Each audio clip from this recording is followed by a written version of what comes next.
Good morning বন্ধুরা। সকাল সকাল আবার উঠে পড়েছি। আজকে আমার ঘরে লক্ষ্মী পুজো।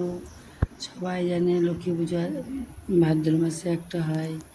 সেই লক্ষ্মী পুজো আমাদের প্রায় সকাল করে উঠে চান টান করে আমি এই আলপনা টালপনা দিয়ে এবার আমি ফল কাটবো, ঠাকুর বসাবো, ঠাকুর পুজো জোগাড় টুগাড় সব করবো। বলি বন্ধুরা, আজকে আমাদের লক্ষ্মী পুজো মানে সব জোগাড় টুগাড় করে দিলাম। দেখুন বামুন আসেনি, বামুন আসবে, এসে আমাদের পুজো করবে।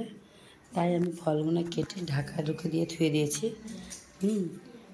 দিয়ে আলপনাগুলো দিয়ে নিলাম ঘরে, সব আলপনাগুলো দিলাম, দিয়ে তারপরে দেখি ফোন করলাম, বললো সেই 8:30 9টা।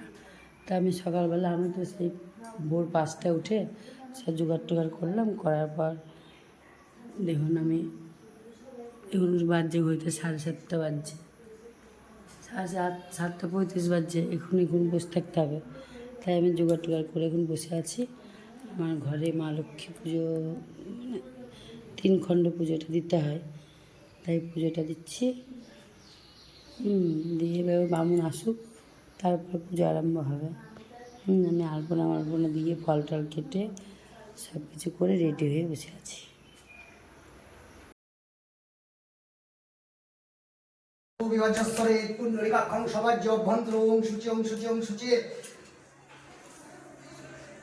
সর্বমঙ্গলং বরেণ্যং বরদং শুভং নারায়ণ নমস্কৃত্যে।